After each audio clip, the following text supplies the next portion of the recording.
매일 성경 묵상 나눔입니다. 3월 22일 화요일입니다. 레위기 13장 40절에서 59절을 묵상합니다. 오늘의 본문입니다.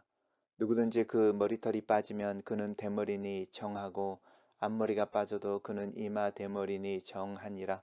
그러나 대머리나 이마 대머리에 희고 붉으스름한 색점이 있으면 이는 나병이 대머리에나 이마 대머리에 발생함이라. 제사장은 그를 진찰할지니 그 대머리에나 이마 대머리에 돋은 색점이 희고 붉으스름하여 피부에 발생한 나병과 같으면 이는 나병 환자라 부정하니, 제사장이 그를 확실히 부정하다고 할 것은 그 환부가 그 머리에 있음이니라.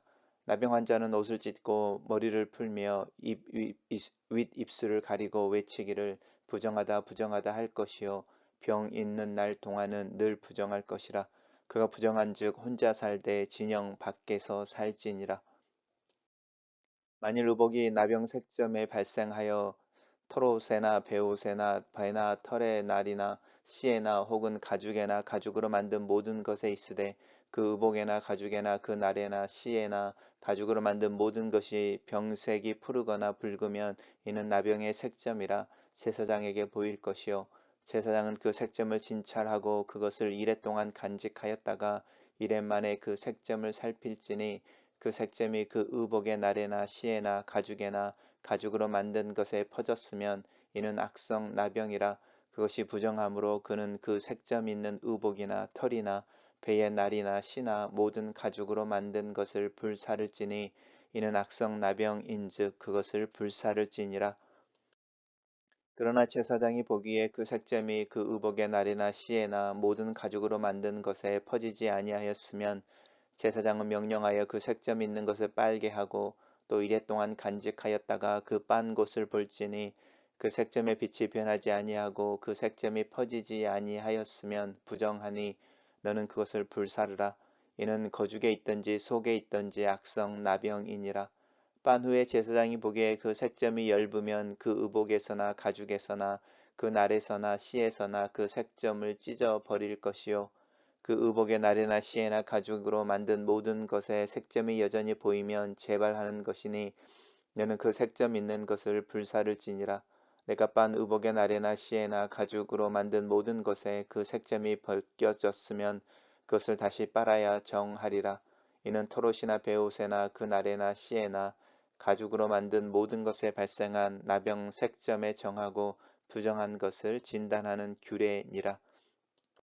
오늘의 본문은 세 개의 단락으로 나누어져 있습니다.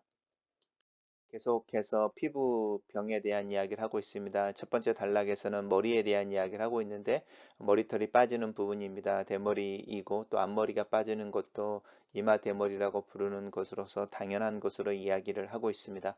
하지만 머리에 피부에 이제 붉으스란 색점이 있을 때 그것이 이제 피부염인 것이고, 그 피부염인 것을 이제 제사장이 진찰하여 확정할 것을 이야기하고 있습니다.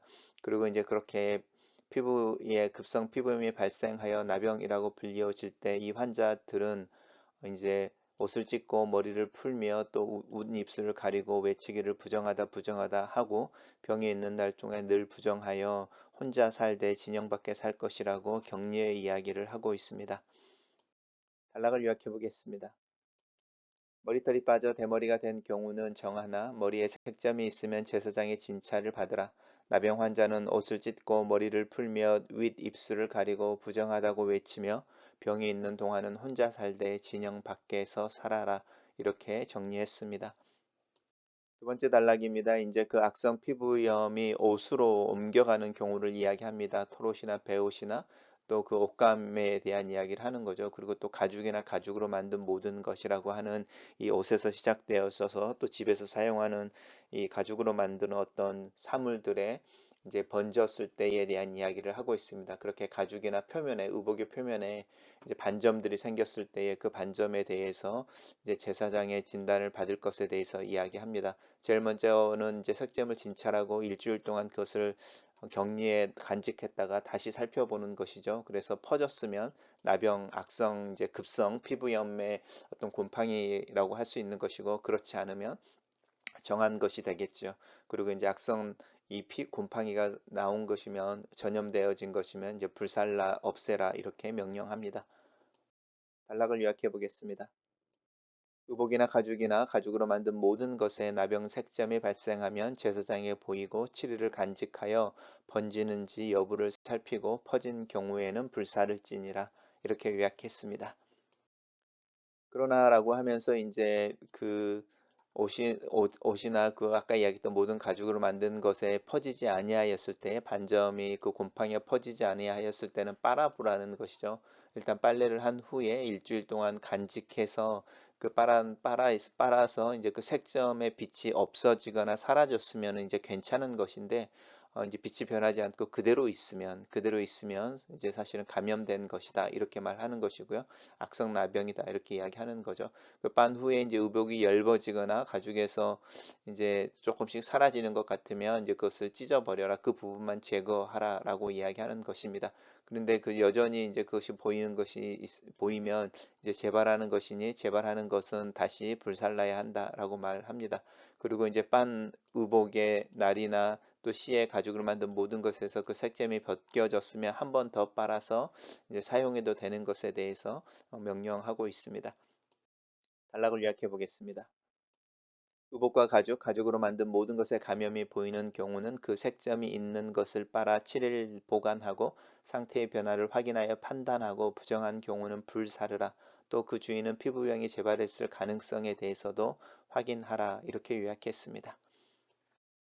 첫 번째 묵상 나눔입니다. 머리와 이마에 발생한 피부병의 경우에 제사장에게 보이고 부정하다 판정을 받는 이들이 어떻게 행동해야 할지를 이야기하고 있다. 스스로의 입술을 가리고 부정하다고 외치는 자들의 슬픔과 애통함에 대해 생각해 본다. 스스로를 격리하고 진영 밖에 살아야 하는 인생의 무게와 곤고함이 무척이나 처량하고 안쓰럽다. 자신의 몸에 발생한 피부병이 자신의 가족이나 공동체에 악영향을 끼치지 않게 하기 위해 스스로를 제한하고 부정하다 외치는 수모와 굴욕을 감당해야 한다.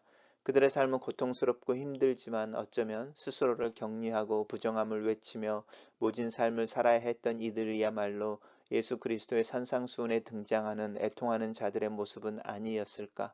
나는 내 죄를 드러내고 고통을 드러내며 내가 속한 공동체가 나로 인하여 더럽혀지지 않도록 그들을 경계하고 깨우치는 것을 위해 나는 수치의 죄를 뒤집어 쓸 수 있을까? 두 번째 묵상 나눔입니다. 옷이 날개라는 말이 있지만 옷이라는 것은 그것이 감싸고 있는 몸에 영향을 받는다. 사람들의 눈에야 보이는 것에 민감하여 옷을 보겠지만 그 옷에 감추어진 몸에 문제가 생겼을 때에 옷은 그 몸의 오염과 병균의 오염이 된다. 마음은 어떨까? 마음이 죄에 오염되고 죄성이 번지게 되면 그 마음을 덮고 있는 몸은 어떻게 움직일까? 마음이 오염되어 죄를 짓는 몸이라면 그리고 그런 몸을 아무리 아름답고 값비싼 것으로 치장한들 그 보물과 옷이 무슨 의미가 있을까? 비록 사람들의 눈은 속이고 스스로의 외모를 자랑할 수 있으나 마음을 보시는 하나님 앞에서 벌거벗은 몸으로 서 있는 자신의 죄악된 모습을 어떻게 숨길 수 있을까? 세 번째 묵상 나눔입니다. 의복이나 집안의 물건에 피부병의 결과처럼 곰팡이가 생기고 감염의 모습을 보이면 제사장에게 검사를 받아야 한다.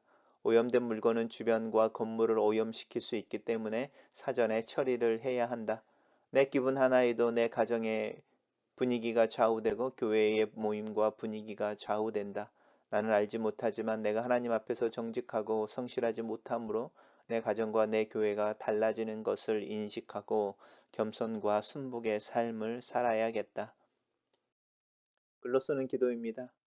내 마음을 보시는 하나님 앞에 섭니다. 내 마음이 죄로 오염되고 내 마음의 숨은 동기가 내 욕심으로 미혹될 때 내 몸은 하나님 앞에서 죄를 짓는 것을 압니다. 그 몸을 가리고 있는 옷이 아무리 아름다울지라도 죄인의 죄수복에 불과할 뿐입니다. 내 감정의 상태가 내 가정의 분위기를 좌우하고 내 영적인 상태가 예배와 교회의 모임의 분위기를 좌우합니다.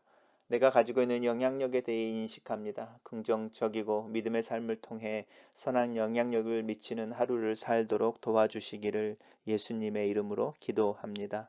아멘.